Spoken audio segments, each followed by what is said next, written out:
St. Andrew's Day, marked by many to be the start of the Christmas season, is a national holiday in Scotland and Romania, but is celebrated throughout the world.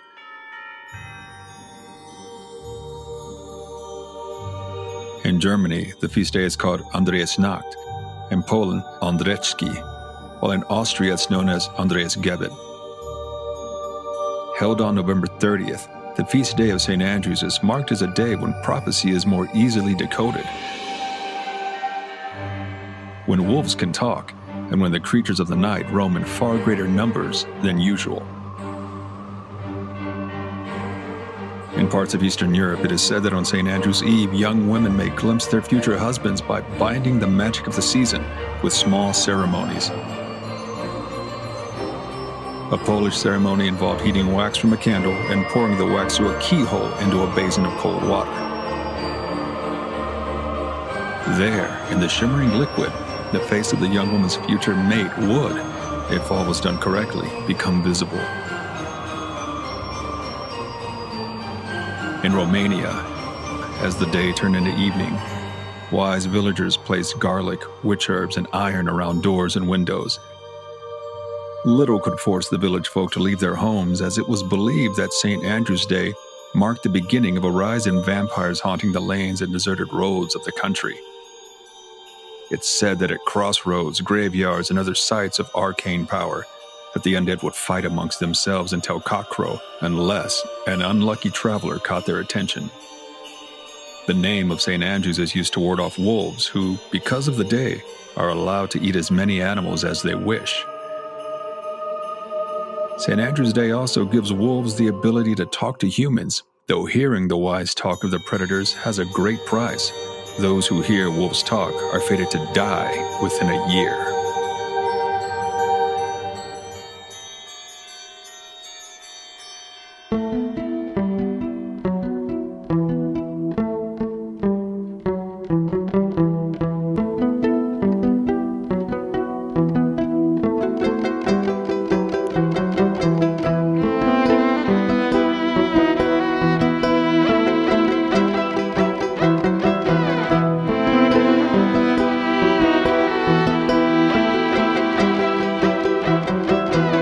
My man, it is that time of year, my friend. Tax season? God, no. Thank the gods. It's Christmas time again. That time of giving and sharing and maybe a little overspending and a little overeating. Yes, it is. But I just want to say, we got to respect the bird, Roq. Yeah, here it comes. You do love you some Thanksgiving. I do. And I'd just like to put forth to all you lovely listeners out there that may be putting your Christmas trees up before Thanksgiving. It's not right, people. You got to respect the bird, for he doth be a delicious bird. And his sides doth be amazing, the potatoes and all the damn gravy. The pies, the buns, the green bean casserole. Shout out to Thanksgiving. I'm with you, my brother. I love Christmas, but I do recall a time when it only encompassed the month of December. Well, it's not called the holiday season for nothing. Are we done with our rant? Are you done with your rant, you mean? I am, good sir. Hello to all you lovely people out there in the halls decked with boughs of holly. I'm Roq, and this is my co-host Max, and we're going to be your guides as we traverse the halls of all things supernatural here at Nightmares and Daydreams. That we will. Roq and I are going to debate and discuss our way through all things paranormal, legendary, and monstrous. And there was one other thing. Fun. Yes, fun. Fun, yes. You always forget fun. I never forget it. And as we always say, Max, fun is super important. But do you want to know what's not funny? What's that? Being on the naughty list and getting coal in your stocking. That kind of sucks. Seriously, I can speak from experience. That's not fun at all. Same. But I will say it's nothing compared to being stuffed in a bag by a goat-like devil, beaten with birch branches, and dragged to hell. All for misbehaving. Talk about an overreaction. You know, take the coals as opposed to the whole devil kidnapping, being dragged to hell thing. Thanks. Same here. So I'm talking about Krampus, obviously. Obviously. We're not really going to focus on Krampus, seeing that he's been in movies, games, all sorts of media in recent years. Yeah, it's been a veritable Krampus fest. He's everywhere. You know, I read about him years ago when I was a kid, and I was kind of horrified. Yeah, same. Those Austrians don't mess around. No, they don't. And I recall feeling like, yeah, we believe in Rudolph and Santa down here in Texas, so I'm going to kind of forget about you. I have to say, though, I've always loved the legend of Krampus. It's because you're wicked. Very true. Guilty. So, I forgot about him, Max. Then I saw an episode of The Venture Brothers. And boom, and there he was again, doing various bad Krampus-like things. I love that show. But as some of our listeners out there know, Krampus is not the only dark aspect of the Christmas holiday. The Yule season is during the hard, dark winter months, when many thought the old gods were roaming the long nights. And let's be honest, the lights from candles, hearths, torches offered scant protection and very little comfort. The deep dark of winter was believed to hide the malevolent creatures of the night. Witches flew the skies, ghosts haunted their old homes, imps and goblins roamed the countryside, and vampires prowled the lanes. Werebeasts and packs of spectral hounds haunted the moors and night skies. Yes, indeed. Many legends tell of spectral packs of hounds, called Gabriel hounds in England, roaming the countryside looking for foolish travelers out at night. And this is pretty much a take on the Wild Hunt. So many tales of the Wild Hunt. Yep. In the Witcher 3 video game, Max, they have some great Wild Hunt storylines going on. I've been trying to get you to play that game. It's like 20 years old now. I know you're excited about the new Netflix show, December 20th. I think we can wait. Oh, man. Max, I literally cannot wait. I've heard that the battle scenes just make Game of Thrones look like drunks fighting. It's going to be amazing. From what I understand, that actually was drunks fighting. So in Wales, the leader of the Wild Hunt is called Gwynap Nud, Lord of the Underworld, and I apologize because I probably butchered that. It was said during the Yule season that the Wild Hunt was particularly active, arriving with the snowstorms while their corpse hounds bayed in front of the pack looking for prey. Not exactly the kind of holiday spirits most people want to meet. Yeah, I'll take the Grinch any day of the week. I love the story we started with, actually, tracing some of the stranger, non-Christmas beliefs associated with St. Andrew's Day. Same, love it. Gotta love Romania, man, mixing the holiday season with increased vampiric activity. Exactly. I like how it's increased. Like, you have this ambient level, and it's like, oh, holiday season. Right? It's a given that there are already vampires out there, but they're more active during the holiday season, so be extra careful tonight, kids. Bring some extra garlic bulbs for your friends. And here's an amulet of negative plane protection. And 2 scrolls of protection from evil. And 5 gold rings of fireballs to blast away the undead creatures that plague the countryside. Max, I've always wanted to sing 5 gold rings into a podcast. Very nice. Your life is fulfilled. In a small way. Hey, so let's get into some of those other darker occult-like aspects of the Christmas holidays, shall we? Lead on. Let's talk about sacrifice. Right. That escalated quickly. Are we not jumping the gun a bit? You'd think, but many of the Christmas traditions stem from neo-pagan sacrificial rituals that became less bloody over the centuries, which is a good thing, I'd wager, because who wants things more bloody? Romanian vampires, for one.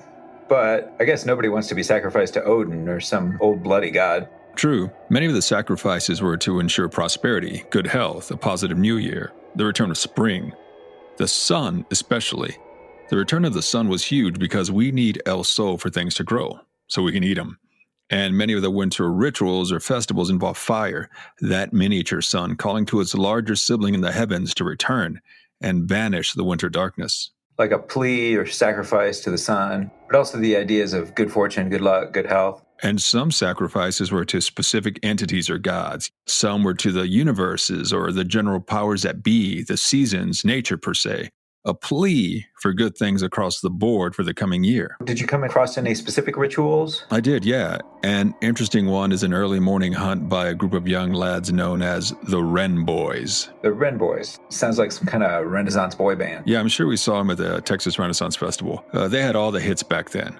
The Wren Boys were a group of young lads, and they'd be up really early, well before the sun came up.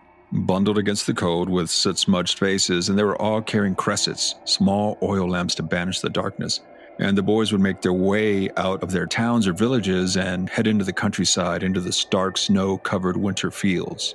Santa doesn't like it when you're up that early, actually. Known fact. True. But the Wren Boys weren't looking for Santa's blessing. They would roam far, beating at the hedgerows with cudgels and branches, trying to catch sight of the small bird that gave them their name. So they're looking for a wren. Yeah, they were hunting the wren. For the first boy to see and kill a wren was crowned king for a day. They would triumphantly head back to the village with the lad who killed the wren in front, where the bird was placed with honor on a small bier bedecked with ribbons. They would sing nonsense songs and go from house to house with the wren at the front of the cavalcade. What were they looking for? As the boys went back into town, growing raucous and loud as the sun rose on Christmas morning, the doors would open at each house and the housewife would give the wren boys a present, a tankard of ale they would pass around, fresh bread they'd share, or hot cider. Now in return, the king would pluck a small feather from the wren and hand it to the housewife who had gifted them. And what did the feather represent? The killing of the wren and the passing out to each household of its feathers was meant to bring good fortune, good health, all the good things to the village. But why specifically were they going after the wren? Such a beautiful little bird, lovely song. In Latin, the wren is called Regulus, little king. I read that. And in German, the wren is called Sandkönig, or hedge king. For whatever reason, the wren was very adored or idolized. And it was for that reason that the wren boys went out on those early Christmas mornings to hunt it. Because the wren was held in such high regard, made it a candidate worthy of being sacrificed. It was a plea to the old gods, old powers, to the universe, for luck and health and prosperity. Ah, I get you. Like sacrificing a chicken wouldn't have meant as much. Yeah, the yard bird ain't that tough to hunt, seeing as people raise them and all. They are tasty, though. For sure. And the sacrificing of the wren was just one in a long line of animal sacrifices to the season. Most of the sacrifices were animals that were the embodiment of strength or mystical powers. The boar, the bull, the horse. Large animals, powerful. Yeah, and these animals were not easily replaced, Max. Just think about how much having a horse or cow, or hell, even a pig meant to certain families. For many, having that sort of large livestock was a sign of vast wealth. So the sacrifice was a huge deal, yeah? Of course. By sacrificing such a large beast, the universe had to take notice. And of course, people would eat the flesh of these creatures, don their skins, etc., to share in the animal's strength and power. Ah, so like the berserker or skinwalker. To a much milder extent, but yeah. And, Max, like we say... That's a podcast for another day. I mean, we talked about it a little bit in the werewolf episode, but... We will expound on that. Yes. And let's focus on horses for a bit, because for a horse to be sacrificed, like we said earlier, was a huge deal, because the horse was an animal that served multiple uses: transportation, tilling the fields, prestige, that sort of thing. Absolutely. British farmers used to bleed horses on St. Stephen's Day, which they thought cleansed the animals. Bleed, but not kill. Okay, now where did that tradition come from? Seems a bit dangerous. Good question. And it's believed that tradition stems from those mead-swilling conquerors, the Vikings. Makes sense. Britain had long years of Viking rule. For sure. The Vikings, ready to celebrate midwinter feasts, would crowd into their chieftain's hall with barrels of mead and bags of grain, the finest meats and cheeses, ready to party. But before they did, they would sacrifice their horses before the altar of the All-Father, Odin. That guy again, always causing trouble. So they'd gather the blood in bowls, sprinkle some of it around the pedestal at the image of Odin, pass the bowl around and drink from it. And then it was party time. Time to get your meat on and your turkey leg on. Basically all the foods at quality Ren fairs around the world. I'm all for party time. Minus the horse killing. Sounds like a good time all around. Yeah, that's not cool. I imagine some axe throwing is involved, maybe some rhyming by the local skalds. Tread carefully when partying with hard-drinking Vikings, I always say. Especially where animal sacrifice is involved. Wise advice. So, Max, again, this is the ritual from where the bleeding of the horses on St. Stephen's Day in England stem from. And that bleeding of the horses is where the tradition of the hodening horse originates. So, hodening horse. So like a hobby horse or something? It does kind of sound like a hobby horse. And it's believed that the hobby horse descends from the hodening horse. But first things first. The ritual is called hodening. And again, it's a British rite where a man would dress up as a horse, called the hoden, and parade through the streets of his town or village, and people would follow and bestow gifts to the hoden horse, such as sweets, money, and in return, the hoden would bestow luck upon the giver. The hoden, by the way, was done up to be very sinister looking. Sometimes they used horse skin that was shaped into a hood, but they often used a real horse skull with candles in the eye sockets, and the jaw was rigged up so that it could snap shut. So not a traditional Christmas hobby horse at all. Doesn't sound very Christmassy. Where does the term hodening itself come from? Some say it's connected to the hood, or hoden, the person acting as a hodening horse, wore, while some historians believe that hoden is directly linked to the name of the Norse god who demanded horse sacrifice, Odin. That guy again, causing all sorts of bloody mischief. He's lucky he has such a cool, hammer-wielding frost giant fighting his son. True that. There's also a Welsh version, yes, Max, Catherine Zeta-Jones Welsh, where the horse is called Mari Lloyd, very close to the Hodening horse. Okay, ready for a story that will warm your cold, devious heart? I am. Tell us then, please.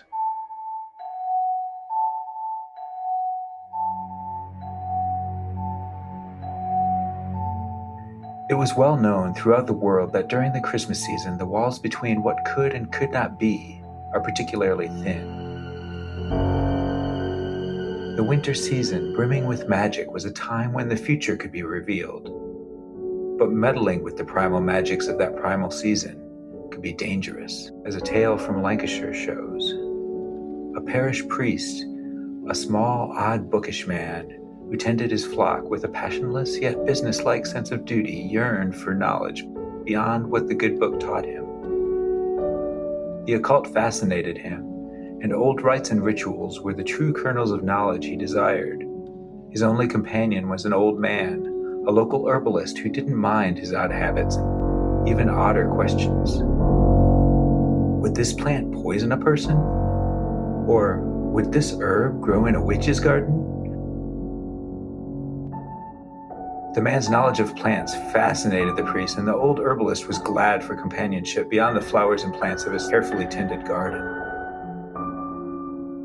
Once his flock had gone home after Mass on Christmas Eve, the priest took the herbalist aside and asked him if he wished to see a Christmas miracle. Would he like to see all the folk that were going to die in the coming year? For according to the lore the priest kept, the ghosts of those villagers who would not live out the year paraded around the church at midnight. The herbalist readily agreed, for in his knowledge of plants, he could make talismans to protect them from whatever the night held. So they made their way to the back of the church, near the small graveyard on church grounds, where they waited for midnight to arrive. Armed with charms of St. John's wort, holly, bay leaf, mountain ash, all potent forces against the powers of darkness. Minutes rolled by as midnight passed. The single taper burning in the church dwindled, and the moon continued its trek across the sky. A bell tolled and a wind descended on them, and the pair saw shadows walking in front of them, too dark to recognize at first. The pair gasped as they suddenly beheld the town mayor, a farmer, a local midwife, and a smaller figure they couldn't recognize, some poor child. The priest smiled tightly at the old herbalist, who gasped, hand to his mouth and eyes wide with horror. The priest whirled around to see an image of himself, the last spectral walker in the line, who locked eyes with him and smiled a secret smile before fading into the mist. The curious priest died within the year. The old herbalist confirmed the tale and bemoaned the pair meddling with the magic of the season and forces beyond mortal ken.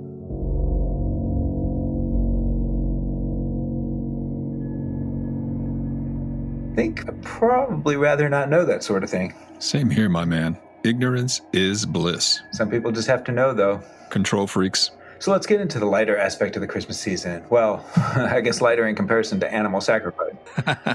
I'd like to talk about some of the spirits that became active during the season. Christmas spirits. I gotcha. Yes, not the spirit of the season, but spirits of the season. You follow? I do indeed. Lead on. First, let's touch on the Christmas Lads. Another medieval boy band? I'm pretty sure they toured with the Wren Boys, didn't they? Undoubtedly. So the Christmas Lads, sometimes called the Yule Lads, were actually 13 trolls that came down from the mountains to ruin Christmas for Icelanders.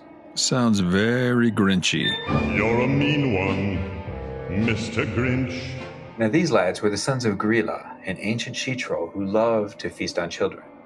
On Christmas Day, before cockcrow, they would invade homes and wreck the place, steal the good food, take the gifts, and worst of all, steal children.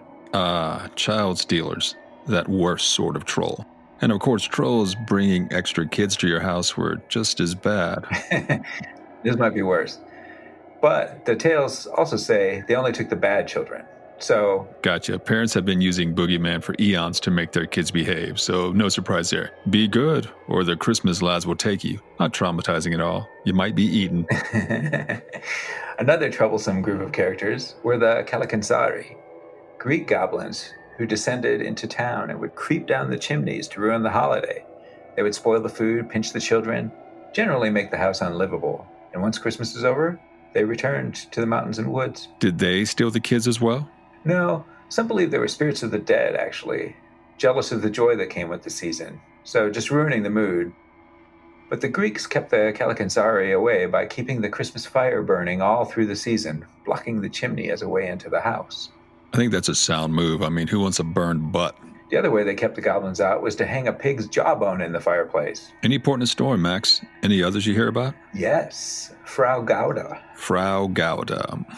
German? Yes, well, Austrian. Same thing. And Frau Harka in the Mecklenburg region in northeastern Germany, where my great-grandparents came from. Oh, fancy. Yeah, so she was a hag, an old Germanic goddess, really, who would come to villages during the 12 nights of Christmas, but especially on Christmas Eve, with a pack of spectral hellhounds. Yikes. Like a Germanic wild hunt. Too bad Geralt of Rivia is not there to deal with them. Exactly. In fact, she was supposed to be the wife of Odin, according to some of the stories. Oh, wow. And Odin was considered the leader of the Vutendahir, or the Raging Army, which was their version of the Wild Hunt. Geez, those Germans need to settle down. Just drink some steins of good brew, my German friends, and, ignore the Raging Army. So she and her pack would go to each door in town, and the first home she found with the door open, well, she'd order one of her dogs into the home. They would slip in and sit by the fire. But listeners out there, don't think you're safe just because you don't have a fireplace, because in the modern stories, they're just as happy sitting by a heater or a radiator. Wow. See, the lottery Labrador never does that. So back to the spectral hounds. Would they attack people? If the dog is left alone, all would be well.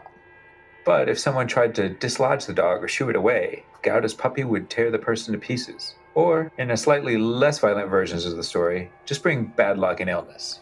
Still bad things. So Max, can they be killed? Yes and no. So, people have attempted to kill the canines, but they are spirit dogs. If it's killed, the dog transforms into a rock that returns to life every midnight as a dog. It doesn't matter if the rock is removed from the home, the dog returns howling at midnight. Every howl is an individual curse directed at the family in the house. And the curses are illness, accidents, general disasters. Jeez, these dogs are serious. All the bad things. The $64,000 question. How did you banish it? You couldn't. The curse had to be played out. And the only one with the power to remove these curses, and the dog, was Frau Gauda. But she only performs the curse removal services on Christmas Eve.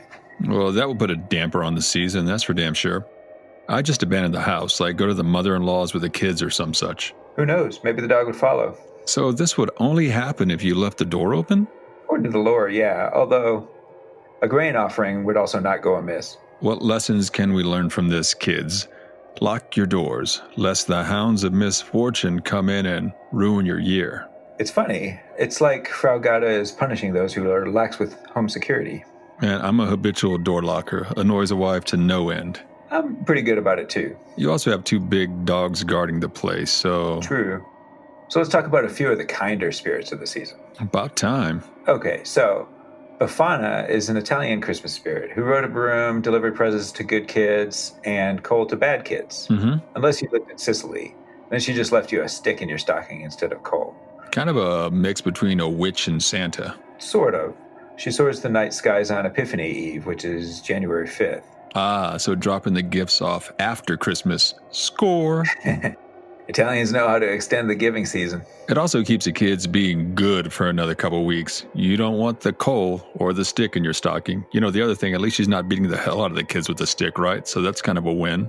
Next on the list is Kolyada. So in Slavic lands, she's a white-robed maiden who travels the lands in her magical sleigh during the season.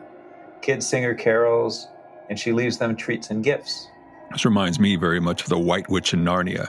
She probably has a nasty dwarf driving the sleigh and, is handing out Turkish delight all willy-nilly. Some Turkish delight? Yes, please. Turkish delight, nice. That old school Lion the Witch in the Wardrobe cartoon from the 70s made Turkish delight sound so amazing.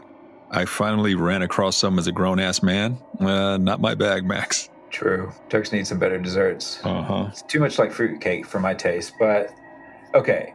So there's also Perchta, also known as Berchta, who traditionally Good pronunciation. appears during the 12 days between Christmas and Epiphany. Now, she rewards the hardworking, honest, good people with gifts and good fortune. Pretty standard. Nice. But her punishment is pretty brutal. Her preferred punishment is ripping open your stomach and replacing your innards with garbage, mud, rocks, and straw. Give me the good fortune, please. Again, that's a punishment totally not fitting the crime. Totally. All right, Max. So I want to shift gears from some of the perhaps lesser-known spirits of the holiday season to some of the perhaps lesser-known days of Yule magic, shall we say. All right, sounds good. Lead on. So let's talk about Martinmas, St. Martin's Day on November 11th. In certain parts of Europe, this was the official start of winter. Also called the Feast of St. Martin, the day was marked with the slaughter of animals, drinking of wine, and feasting. St. Martin is also the patron of vintner and wine. My kind of day. Feasting and drinking. Mm-hmm. Very Thanksgiving-esque. The party before the party. Love it. Now, St. Lucia's Day was celebrated in the far north, Norway and Sweden. Her day fell on December 13th or the 21st and marked the beginning of Christmas. And so tell us about St. Lucia. Well, she's also known as St. Lucy. She was a Christian martyr who died during the persecutions by Diocletian. So, the rite was repeated by the daughters of households in the far north, and it was a recreation of St. Lucia bringing food to Christians hiding undergrounds in catacombs. Now, she was able to do this by using a candle-lit wreath around her head, which left her hands free to carry the much-needed food. So the daughters of the house wore a lit wreath while bringing food to the family. Correct, yeah, just so. The daughters would sing as they delivered food to the household, cookies, buns, and other sweets. But her day is not only that. It's a Christian festival of light, a banishment of darkness, of the forces that held spring at bay. And in the far north, towns would have processions of torchlight in hopes that the torchlight would bring back the light that had dwindled during the winter season. Very interesting. And her name, Lucia, actually means light, right? Correct, yes sir. Now, onto the day of solstice, which came on December 21st. This was a day of dancing as a way to defy the darkness that was so prevalent during the deep, dark winter months. That's a theme. Banishing the darkness, keeping the light of hope alive. The dark is scary, Max. The dark, as we know, is where the monsters be. So, on the day of solstice, the sword dance was performed. Sounds dangerous and kind of awesome.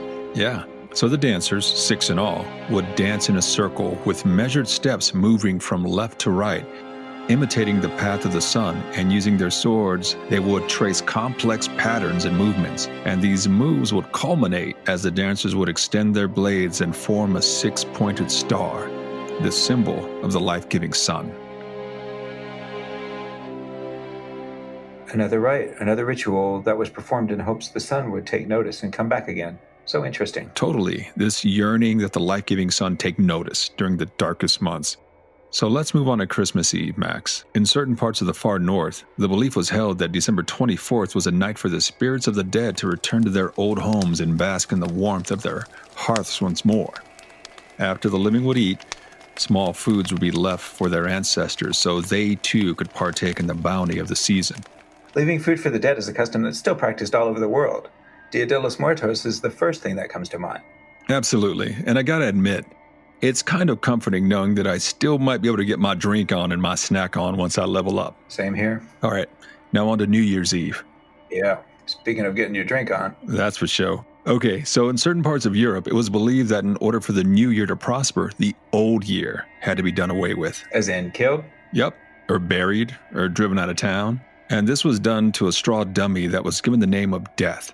Now, this dummy was paraded through the town and then buried or burned or drowned in a stream. This straw dummy was a stand-in for the old year, and once this was done, the new year could be brought in safely. Better than an actual sacrifice. Mm-hmm. And I can see how people would kind of derive satisfaction in seeing the old year banished, especially if it was a bad year. Agreed. Now, Max, on to the 12th night, also known as Epiphany Eve.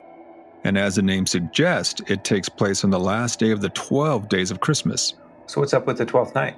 Well, besides the continued merrymaking in parts of Western England, it marked the time when many farmers took to their orchards to partake in a bit of wassailing, good health, good fortune. Sounds fun, and I've heard the word, but what is wassailing? So traditionally, wassail is a cider drink, and it's an important part of wassailing, a kind of caroling ritual that was meant to ensure a good apple harvest. There was also a wassail practice of going from house to house and singing, offering, and receiving gifts. And this was the origins of Christmas caroling. Okay, back to the apple orchard version of wassailing. The whole point of the farmers going into their orchards on the 12th night was that they wanted to ensure good fortune for their apple trees. Love me some apple cider. You and me both, my man. Especially when you drop some sake in there. Just a nice, crisp apple cider sake bomb. Oh, delicious. But we digress. Yeah, as we often do. Okay, Max. It was believed that the apple trees housed their own spirits, and the farmers believed it was up to them to awaken the spirits so that when spring arrived, the trees were ready to bear fruit. And how did they do that? More merrymaking, quite honestly. They'd sing and dance around the tree, place bread and salt and cakes on the tree branches, and then they'd sprinkle the tree with cider, all in hopes that this little ritual would awaken the slumbering spirit inside the apple trees themselves. It's amazing how much comfort we humans take from our rituals. Gives us a sense of power, I suppose. Makes us active participants in our daily lives as opposed to powerless bystanders, I reckon. Plus it's fun to drink and dance around apple trees in winters with friends. Amen. That's right. I forgot how much of an apple tree dancer you are. So, guys and gals, all you lovely people, that's going to do it for us tonight. And as always, thanks so much for spending your valuable time and, your holiday season with Max and I. Yes, thanks so much. We hope you enjoyed your time with us and hope you'll stick around as the new year beckons. As always, spread word about our little podcast. Go on over to Apple or wherever you listen and give us that pleasant 5-star review. Santa will reward you. Yes, he will. That pleasant, much-needed 5-star review. Tell your friends, everybody. All that. Also, give us a shout on Twitter. Visit us at nightmarespodcast.net. Check out our Facebook page. The music for this holiday episode is by the lovely and talented Teresa Joy. Find and follow her at Viobrite, Viobrite, on both Facebook and Instagram. And people, as always, sweet dreams.